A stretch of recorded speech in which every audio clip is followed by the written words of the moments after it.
you one. So you're looking to buy a new laptop. Well, in this video, I'm going to discuss which would be better for you, the MacBook Air M1 or the new iPad Air 4.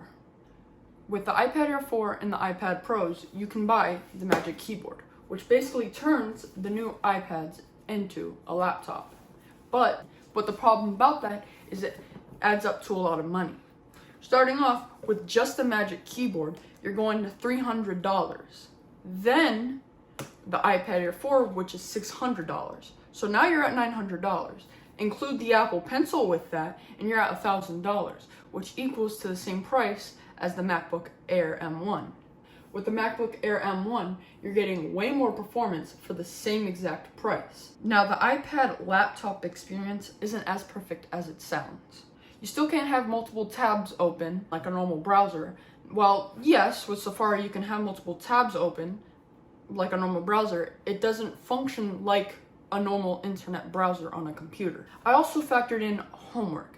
Now, I'm in high school and we use Schoology for homework, so it varies between everybody else. And let me tell you this, Schoology on iPad is the worst thing ever. It is slow, it is clunky, half of the features do not work.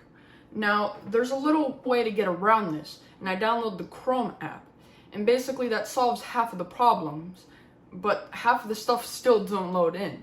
But taking notes on the iPad is amazing. I don't think I'm ever going to go back to paper. I love how I can transfer all my notes between my phone, my iPad, and my MacBook. I basically can bring up my phone and look at my notes while I may be somewhere else doing homework. Or, again, I can just go into my MacBook and look at my notes without needing to bring my iPad everywhere. With the MacBook, on the other hand, you can do everything a normal computer can do, of course with Mac OS, and everything loads up together easily and fast. The battery life is more than enough and gets me to multiple days. And the best part is this laptop will last me at least a couple years. And I'm not expecting it to last me a couple years. I'm expecting it to last me over 4 years. Now, one thing that I really like about the iPad Magic Keyboard combo is that everything can go back and forth, back and forth. I could take off the iPad and put the Magic Keyboard back on. And it's very easy to do with the magnets. I like this feature a lot because I don't use the Magic Keyboard all the time with the iPad. When I take notes, I don't like using the Magic Keyboard because it's very uncomfortable. So I like to put the iPad either on my lap or in a separate case. And I like to disconnect it when laying down, drawing, or again, taking notes. There's no Bluetooth device to disconnect, but you can unpair or forget a device using your Alexa app. Okay. I'm not quite sure how to help you with that. What? Let's get to the cream of the crop, the specs. The iPad Air 4 has the new Apple A14 Bionic processor with 4 GB of RAM. It has a 7 megapixel camera, so don't expect taking quality photos, but it does the job for the most part. It takes USB Type-C and has a 10.9-inch screen. The MacBook Air M1 has the new M1 chip with an 8-core CPU and a 7-core GPU. The MacBook itself has a 13.3-inch screen, and the camera, well, let's not talk about that. It takes USB Type-C, and one thing I'd like to note is that I love how with my Nintendo Switch, with my iPad Air, and with my MacBook Air, I can go back and forth with Type-C. And I'm really disappointed that the iPhone 12 does not have Type-C, so I don't think I'm going to be upgrading from my 11 until they have a Type-C phone. One small and annoying thing about the Magic Keyboard in the iPad Air 4 is the tipping. It tips a lot, and it's pretty annoying. Now, when it tips, it doesn't fall down necessarily, but it still tips a lot and rocks around, so it's a little annoying. Mobile gaming is another thing to talk about, and I'm not really a mobile gamer, but for some people, they like that. I'm just not the type of guy. Overall, I would honestly say the MacBook is better. You're getting a bigger bang for your buck with the performance you get. If you still want an iPad, I'd say go with the iPad 8th generation, 7th generation, or 6th generation. Now, you can't use the Magic Keyboard with that iPad, but I'd imagine that you wouldn't need the Magic Keyboard if you're getting a MacBook. And just get the Apple Pencil with it, and you're going to spend about $450 brand new for everything.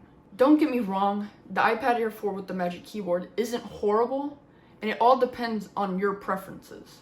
If you prefer mobile and iPad OS, then go for it. But for me, I prefer Mac OS and I prefer using an actual computer when doing schoolwork. I also think that the Magic Keyboard isn't worth it for what you're paying for. It's $300 to $350 and it's cool. It's cool, yeah, don't get me wrong, but it's just expensive and it's not a complete laptop like how you may think it is. Now, I personally buy with specs in my mind.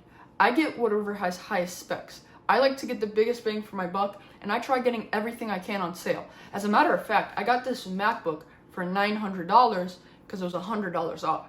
Now, they did just start doing refurbished MacBooks about 2 weeks after I got the MacBook Air M1, so I'm a little bummed out about that, but that's fine.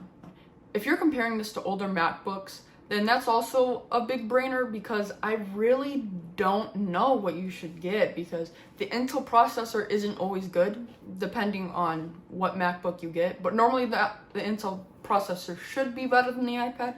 I don't know for sure though. You'll have to look into that because I'm just comparing the M1 with the iPad on my opinions.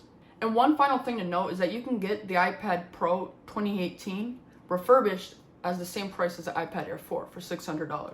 So I will leave a link to that as well. Hey guys, Future William here. I forgot to mention one more thing, which was editing. I use my iPhone for editing, and I used iMovie because I don't have $300 to buy Final Cut Pro.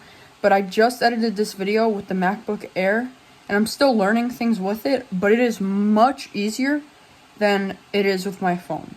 So I guess, I'm guessing, iPad and iPhone editing would be the same with iMovie. And then I know MacBook's a little more extensive, but editing with the MacBook is way much better. Well, that's it, guys.